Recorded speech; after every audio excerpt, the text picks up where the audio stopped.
Gold, trusted gold buyers. మీరు తాకట్టు పెట్టిన బంగారాన్ని విడిపించి ఈ రోజు ఉన్న మార్కెట్ ధరకు కొనబడను. ఇప్పుడు కవిత దగ్గరికి వస్తే కవిత అంటున్నటువంటి మాటలు, ఆ తర్వాత సరికొత్తగా నేను ఒక పార్టీ పెడతాను, ఇప్పుడు శక్తిగా వెళ్తున్నాను, ఇప్పుడు ఒక వ్యక్తిగా వెళ్తున్నాను, శక్తిగా వస్తాను అనేటువంటి మాటలు, అంటే వారికి ఉన్న నమ్మకం ఏంటో, వారికి ఉన్న శక్తి ఏందో వారికే తెలవాలి తప్ప వారి గురించి నేను ఎట్లా కామెంట్ చేస్తా. వారి అంచనా ఏందో తెలంగాణ సమాజం పట్ల, రేపు ఏం చేస్తే వారు అంటున్నట్టుగా ఎన్నడో ఒకనాడు నేను కూడా కాకపోతున్నాను అనేది అంటున్నారు. వారికి ఒక విజన్ ఉండి ఉంటుంది. మాట్లాడినరా మీతో ఏమన్నా ఈ మధ్యన? మాట్లాడు అసలు టచ్లో లేరా? తెలంగాణ జాగృతి ఏ పార్టీ కాబోతోంది అన్నట్టుగా ఈసీ దగ్గర దరఖాస్తు కూడా పెట్టుకున్నారు అని తెలియదు నాకు. కొత్త పార్టీ వస్తే ఓకేనా? ఈ ప్రజాస్వామ్యం ఇది ఎన్ని పార్టీలైనా రావచ్చు, కానీ అంతిమంగా మిగిలితే మాత్రం రెండే మిగులుతాయి. తను ఈ మధ్య కాలంలో ఫోన్ ట్యాపింగ్ అంశం తెర మీదకి వచ్చిన తర్వాత సిట్ విచారణలు జరుగుతున్నప్పుడు గుంపు మేస్త్రికి గూఢాచారిగా సంతోష్ కుమార్ ఉన్నారు, గుంటనక్కగా హరీష్ రావు ఉన్నారు, వీళ్ళందరూ కలిసి చేస్తున్నటువంటి ఒక వ్యవహారం, ఇది డైవర్షన్ పాలిటిక్స్ ఇవన్నీ అంటున్నారు కదా. అలా పార్టీలకు అతీతంగా కలిసిపోతున్నారా? సార్, తాత్కాలికంగా డైవర్షన్ పాలిటిక్స్ అని చెప్పి కామెంట్ చేసి ఉండొచ్చు, కానీ ప్రజలకు ఇచ్చిన వాగ్దానాలని ప్రజలు మర్చిపోతారని మాత్రం భావించద్దు. ఇవాళ సపోర్ట్ చేయకుండా వచ్చు, కానీ మళ్ళీ వాళ్ళ సందర్భం వచ్చినప్పుడు వాళ్ళు మొత్తం అస్త్రాలన్నీ తీస్తారు, యుద్ధం చేస్తారు, బొంద పెడతారు. వాళ్ళు ఎప్పుడు ప్రజల్ని తక్కువ అంచనా వేయద్దు, అమాయకులుగా భావించద్దు, కామ్గా ఉండాలని చెప్పి భ్రమలలో ఉండద్దు. వాళ్ళు సందర్భం వచ్చినప్పుడు మళ్ళీ అగ్రెసివ్ అవుతారు. వాళ్ళ చేతిలో ఏ పవర్ అయితే ఉందో దాంతో సమాజాన్ని మార్చుకునే ప్రయత్నం చేస్తారు, పాలకులని కూడా మార్చే ప్రయత్నం చేస్తారు. సో అది కేవలం ఎన్నికల వరకు ఎదురు చూడాల్సిన అవసరమేనా, ఇంకంతేనా? అంటే ఇప్పుడు రోజువారీ కార్యక్రమం ఉంటే కానీ, అవును, ఎన్నికలు ఉన్నప్పుడు ఒక పాత్ర ఉంటుంది, మామూలు అప్పుడు ఒక పాత్ర ఉంటుంది. అసలు పాత్రలు పొలిటికల్ లీడర్లకు కూడా ఎవ్రీడే పాత్రలు మారుతూ ఉంటాయి. ఒక్కొక్క రోజు ఒక్కొక్క దాని ప్రయారిటీ ఉంటుంది, పనులలో నిమగ్నమై ఉంటాం, పోతా ఉంటాం. ఒక రోజు ఒకటే రకంగా ఉండే కదా. అమిత్ షాని మీరు కలిసినప్పుడు ఆయన చెప్పినటువంటి ఒక హామీయో వాగ్దానమో ఏంటి? అమిత్ షా గారిని కలుస్తుంటూ అప్పుడప్పుడు, ఎందుకంటే నా వెల్విషర్గా ఉన్నారు కాబట్టి అప్పుడు ఇప్పుడు నా నియోజకవర్గ అభివృద్ధి కోసం కొంత సిఎస్ఆర్ ఫండ్స్ కోసం డిస్కస్ చేసినాం మేము. నా నియోజకవర్గం కొంత అభివృద్ధి జరగాలని చెప్పి వారిని పెండింగ్లో ఉన్న అన్నీ కూడా సబ్మిట్ చేసి వచ్చిన అట్లా. ఓకే, రాష్ట్ర బీజేపీ గురించో, ఇక్కడ ఉన్నటువంటి నాయకత్వం గురించో, లీడర్ల గురించో అసలు ఏం చర్చ ఉండదా? మీకంటూ ఒక హామీ? నేను పెద్ద పట్టించుకోనండి. అన్నిట్లో ఏలిపెట్టుడు, అందరి గురించి మాట్లాడుకోడు నా వల్ల కాదు. నేను చేస్తే ఏమైనా మంచి చేస్తా కావచ్చు, కానీ ఒకరు చెడ్డ అయితే చేయాలి. నెగిటివ్ కామెంట్ ముందట ఏం మాట్లాడతాం, లోపల కూడా అదే మాట్లాడతాం, వెనుక కూడా అదే మాట్లాడతాం తప్ప ముందట ఒకటి మాట్లాడి ఆహోహో అని వెనుకకే వచ్చి గోతులు తవ్వే పద్ధతి కానీ చెడుగా మాట్లాడే ఆలోచన నా తత్వం కాదు. సో ఎప్పుడు, when was the last time మీరు ఎప్పుడు వెళ్ళిండ్రు నాంపల్లిలో ఉన్నటువంటి బీజేపీ ఆఫీస్కి? సందర్భం వచ్చినప్పుడు వెళ్ళొస్తుంటా, పని ఉన్నప్పుడు వెళ్ళొస్తుంటా. మీరు అక్కడ నుంచి ప్రెస్ మీట్ కానీ అక్కడ ఉన్నటువంటి మిగతా మీటింగ్స్ కానీ పెద్దగా అటెండ్ అయినట్టు ఎందుకు కనిపించదు? నాకు అవసరం పడ్డప్పుడు పోతా, నాకు అవసరం లేదు కాబట్టి పోలేదు. సో ఇప్పుడు అంతా కేవలం మల్కాజ్గిరి లేకపోతే హుజూరాబాద్ వీటి మీద? సిటీ చుట్టుపక్కలే ఉన్నా కదా, ఎక్కడంటే అక్కడ నేను ప్రెస్ మీట్ పెట్టుకునే ఆస్కారం ఉండేది నాకు. నేను రూరల్ ఏరియా లేను, హైదరాబాద్ లేను కదా. నేను హైదరాబాద్లో ఉన్నా, నార్త్ హైదరాబాద్లో ఉన్నా. అక్కడ ప్రెస్ మీట్ పెట్టినా ఇక్కడ ప్రెస్ మీట్ పెట్టినా it makes no difference. So మామూలుగా అయితే బీఆర్ఎస్లో కావచ్చు, కాంగ్రెస్లో కావచ్చు, ఎవరైనా కానీ అక్కడికి వెళ్ళిపోయి ఆ భవన్లో మాట్లాడడం, గాంధీ భవన్, ఇటు తెలంగాణ భవన్లో, అలా నాంపల్లిలో అంత పెట్టాలి అనేటువంటి ఒక కండిషన్ ఏం లేదు. అంటే పార్టీ ఆఫీసులలో మీటింగ్ పెట్టినప్పుడు, అంటే ప్రెస్ మీట్ పెట్టినప్పుడు డెఫినెట్గా కొంత సబ్జెక్టు ప్రజలదై ఉండాలి, పార్టీకి లాభదాయకంగా ఉండాలి, ప్రజలకు ఇంత అర్థమయ్యేటట్టు ఉండాలి. కానీ సొంత ఎజెండాలతో ప్రెస్ మీట్ పెట్టాలని ఎవరు కోరుకోరు. గతంలో ఈటెల రాజేందర్ కొంచెం యాక్టివ్గా మాట్లాడేవాళ్ళు, ఈసారి ఎందుకు ఇలా కట్ చేసినట్టు మాట్లాడుతున్నారు, నో కామెంట్ అన్నట్టు వదిలేస్తున్నారు? ఇంట్రెస్ట్ లేదా, అసలు మాట్లాడదలుచుకోలేదా? మనుషులు స్టాటిక్గా ఉండరు, మారుతుంటారు, డైనమిక్గా ఉంటారు. పరిస్థితులను బట్టి, అవసరాలను బట్టి, భౌతిక స్థితిని బట్టి అనేక రకాల మార్పుల్లో భాగంగా కదా వచ్చేటి. ఒకసారి అని మొత్తుకుంటాం, ఉద్యమాలు చేస్తాం, జైల్లోకి పోతాం, ఒకనాడు కామ్ అయిపోతాం, ఒకనాడు మళ్ళీ. అంటే పాత్రలు మనిషిలో ఒకలే, కానీ పాత్రలు సందర్భాన్ని బట్టి మారుతుంటాయి. సో ఇప్పుడు ఎలాంటి పరిస్థితులు ఉన్నాయి మరి? ఇప్పుడు అంతా మున్సిపల్ ఎన్నికలు ఎట్లా గెలవాలనేది ఎజెండా.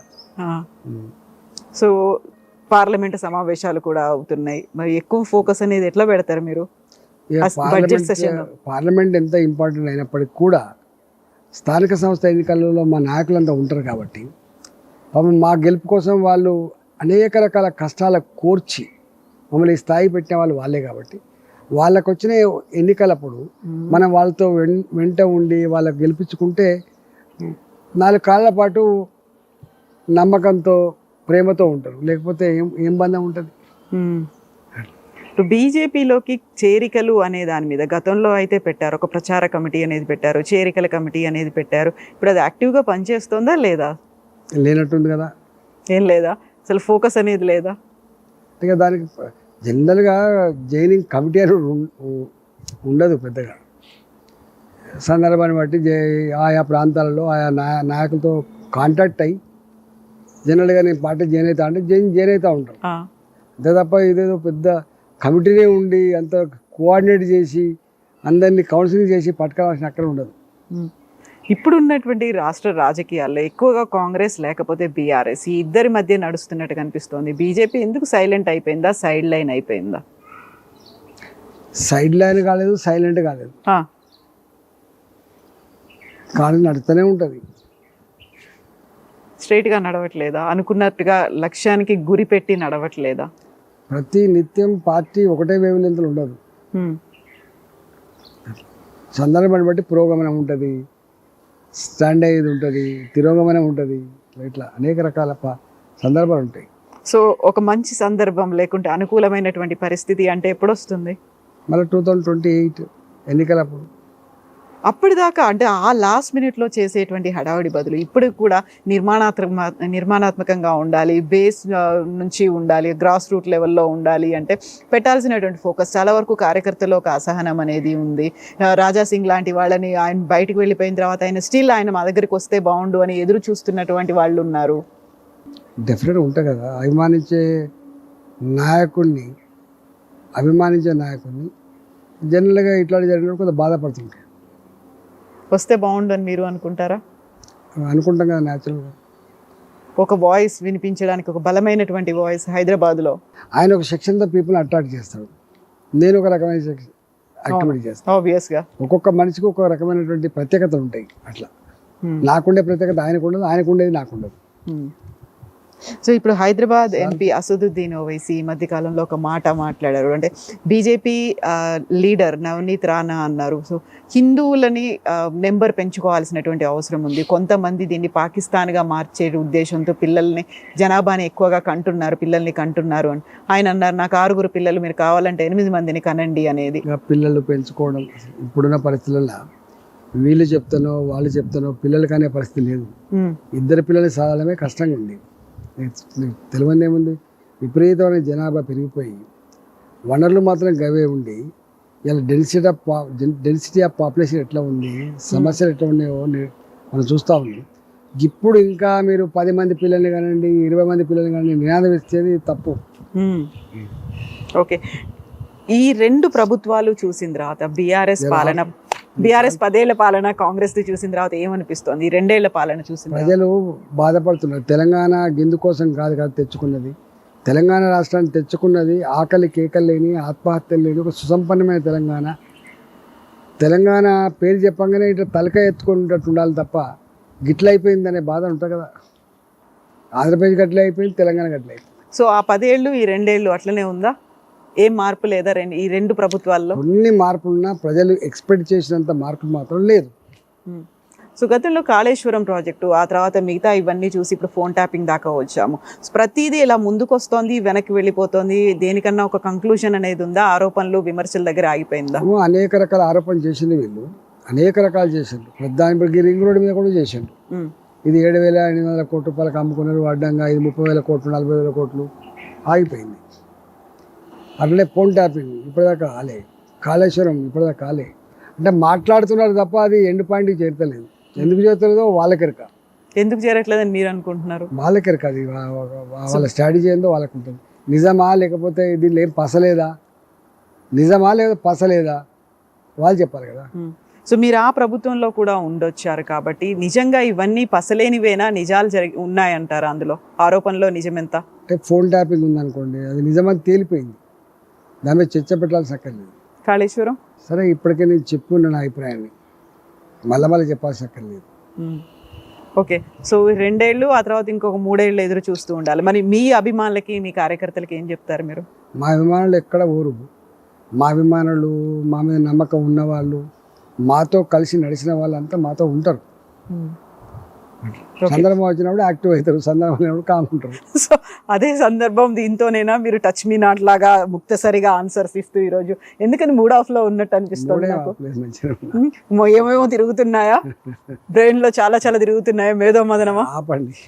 మేధో మదనం అవుతుందా? అది ఎప్పుడు రొటేట్ అవుతూనే ఉంటుంది, మీద ఎప్పుడు పని చేస్తూనే ఉంటుంది. ఓకే, కాన్స్టెంట్గా పని చేస్తుంది. ఓకే. ఇప్పుడు వేరే వేరే మైండ్ లో ఉన్నారు, వేరే మూడ్ లో ఉన్నారు కాబట్టి మున్సిపాలిటీ ఎన్నికలు ఉంటాయి కదా, మున్సిపాలిటీ ఎన్నికల మూడ్లో ఉన్నాం. దేశమంతా మోదీ హవా అనేది కనిపిస్తుంది. తెలంగాణలో మాత్రం దాన్ని ప్రచారం చేసుకోవడంలో బీజేపీ లీడర్లే వెనకబడుతున్నారు. 8 మంది ఎమ్మెల్యేలు, 8 మంది ఎంపీలు ఉన్నారు. ఇక్కడ 2 కేంద్ర మంత్రులు, ఇంతమంది రాజ్యసభ సభ్యులు, ఎంపీలు ఉన్నప్పటికీ కూడా ఎందుకని వెనకబడుతున్నారు? మోదీ గురించో లేకుంటే కేంద్ర పథకాల గురించో చెప్పలేకపోతున్నారు. ఢిల్లీకి సౌత్ చాలా దూరం అయిపోయింది. మోడీ గారికి యూపీ, బీహార్, ఆ హిందీ బెల్ట్ అంతా కూడా భారతీయ జనతా పార్టీకి అదొక పట్టుకొమ్మలాగా ఉండేటువంటి ప్రాంతం అది. అక్కడ రాజకీయాలంతా కూడా పార్టీ, జెండా, సిద్ధాంతం ఇట్లాంటి పునాదుల మీద ఉంటాయి. సౌత్కి వచ్చేటప్పటికి అట్లాంటిది ఉండదు. ఇక్కడ డిఫరెంట్ ఎజెండా ఉండే ఆస్కారం ఉంటుంది. ఇక్కడ నాయకుల వ్యక్తిగతమైన గ్లామరు, లీడర్షిప్, తర్వాత ప్రజలు వాళ్ళ అవసరాలు, వాళ్ళకు సంబంధించిన ప్రణాళికలు, ప్రభుత్వం పరంగా ఇవన్నీ ఉంటేనే వాళ్ళు వింటారు తప్ప అక్కడలాగా ఉండే ఆస్కారం లేదు. అందుకనే నేను అనుకుంటా సౌత్ని ఇంకా అర్థం చేసుకోవాల్సిన అక్కర ఉన్నది. దీనికి సపరేట్ కార్యాచరణ ప్రకటించాల్సిన అక్కర ఉన్నది. దీనికి సపరేట్గా ఒక ప్రోగ్రామ్ ఇచ్చి పని చేసుకోవాల్సిన బాధ్యత ఉంది. మొత్తం సౌత్ అంటారా? తెలంగాణ మీద ఎట్లా? South not only Telangana, Andhra, Karnataka అంటే ఒకసారి అక్కడ ప్రాంతీయ పార్టీలన్నీ కూడా విఫలమైనవి కాబట్టి తప్పకుండా వస్తే కాంగ్రెస్ లేకపోతే భారతీయ జనతా పార్టీ కాబట్టి పెద్ద ఇష్యూ కాదు. ఎక్కడెక్కడైతే ప్రాంతీయ పార్టీలు ఉన్నాయి